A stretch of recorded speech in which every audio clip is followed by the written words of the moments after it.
First of all, I'd like to thank everyone who has backed Wasteland 2. It's been an amazing last 3 weeks. I've been wanting to do this game, as you know, for 20 years, and finally, I get to do it. So for that, I thank you. And the two things that it allows me to do are the things that I like to do the most, which is one, I get to make role-playing games, and number two, I get to do it my way. And that's what's really fantastic about this. I brought together a lot of talent for this, and what's been nice is that I get to just pick up the phone and do it my way. Whether it was bringing Andre in to do the concept art, it was Mike Stackpole as one of the writers, Cress Avalon as one of the designers, and Mark Morgan as the music. This sort of setup allows me to just do it the way I've always wanted to do it and make it happen. And so for that, again, I cannot thank you enough, and we will make this game great for you. So with that, there's been a lot of questions, and I'd like to try to answer some of those. So that's what we'll move to now. Hell yes, it was fantastic, and I certainly hope for a great response, but this was certainly bigger than I could have anticipated. I had a lot of excitement for the project. I've been pursuing it for a long time, but when you're pitching people all those years, you start to question maybe maybe it isn't that exciting, even though I wanted to do it. So no, it's been fantastic, and the best part has been all of the emails that I've received from people that grew up playing it as a kid and how it had an impact on their lives, or the people that have sent me the email saying that the reason they're in the games industry today was because of that game. And that's been a real pleasant surprise, and not something I thought I'd see. That's a question I get a lot, and it's funny, there's sort of two camps on the fan feedback. There's one where people want to make sure their input's heard, and then there's another side that says, well, don't listen to us too much, because then you'll try to make everyone happy, and it won't be anything good. And I think it's important to understand that when we use the fan feedback, it's on the broad strokes of the game, right? We do these things called the vision documents, so we want to know, what's important, right? From a graphical tone look to the combat systems, to what's important. Where's the money best spent? Is it on cinematics? Is it on a bigger world, which I've clearly covered before? Those broad strokes is what matter. The fans, we're not going to turn to them to do the writing or to do the music. That's why I brought all the experts in. That's where the trust in us to do our job comes in. So I don't think there should be any concern that it's going to be overly fan inputted. At the same time, I look at beta testing as just more fan input, right? So once we take this initial batch of information, we'll do our thing, then we'll put it out there, and then we'll solicit another round of fan feedback. And I wouldn't have development done any other way. There's several different parts to the vision document, and just to hit a few of the points, and there are many, and we'll be posting those up later. And again, we'll continue to go back and forth with the fans. But mood is a big part of it. Setting the mood and tone of the game, especially for something that you don't want to feel like you've seen it 100 times before. The reason I did the concept piece with Andre is to start setting the mood for what are the Rangers like. Even though that's sort of got a dusty feel to it, the whole game will not have a dusty feel to it. So there'll be areas that are more sort of overgrown urban decay, but then there'll be the southwest side of it. We'll be relying heavily on Mark Morgan for the music, and we have some very specific ideas on how to set the tone with the music to go with the same mood of what we've got. We also have on the writing style. So we'll talk conceptually about what is the mood of the game and what are all the different disciplines we bring together to make sure we're hitting all the notes of that mood.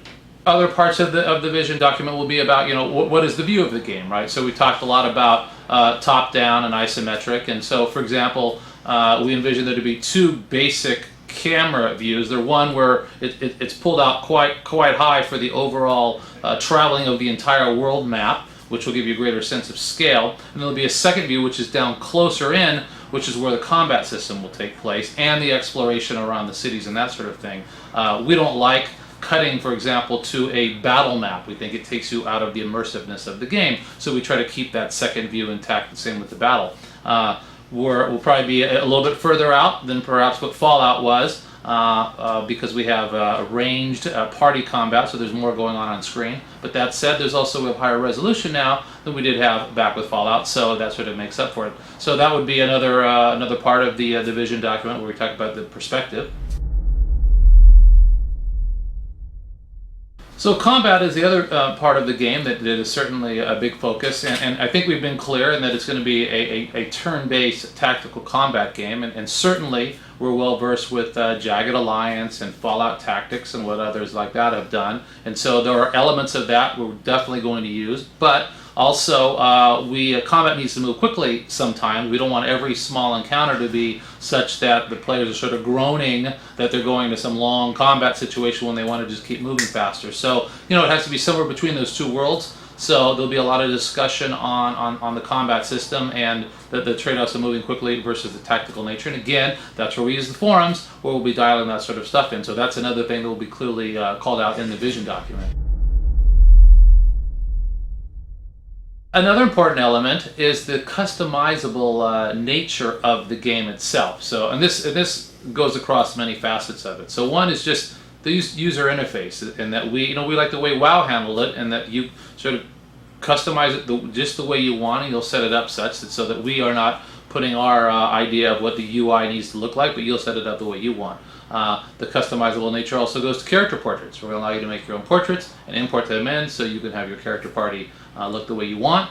And also even the gameplay style in itself, in a way, is all customizable because your ranger party is going to be a mix the way you want. You're going to play the game you want. So the entire experience in itself is one big customizable feature.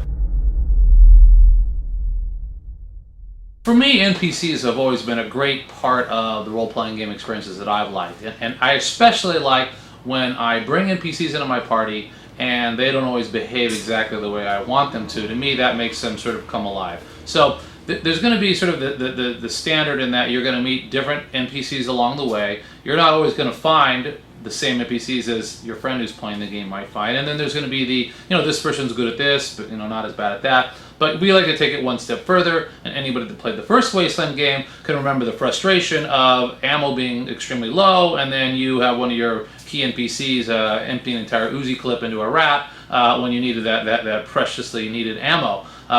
We're going to do the same kinds of things, but you might find a guy that's just fantastic in your party, but he steals from you, and so you need to deal with that. So for me, I think the NPC part of it is going to be is going to make it the dynamic very interesting. We haven't talked much about the story with Wasteland 2, so I'll give you just some little tidbits here in that the game is going to take place just shortly after when the first one ended. And so you'll find yourself in the Southwest still.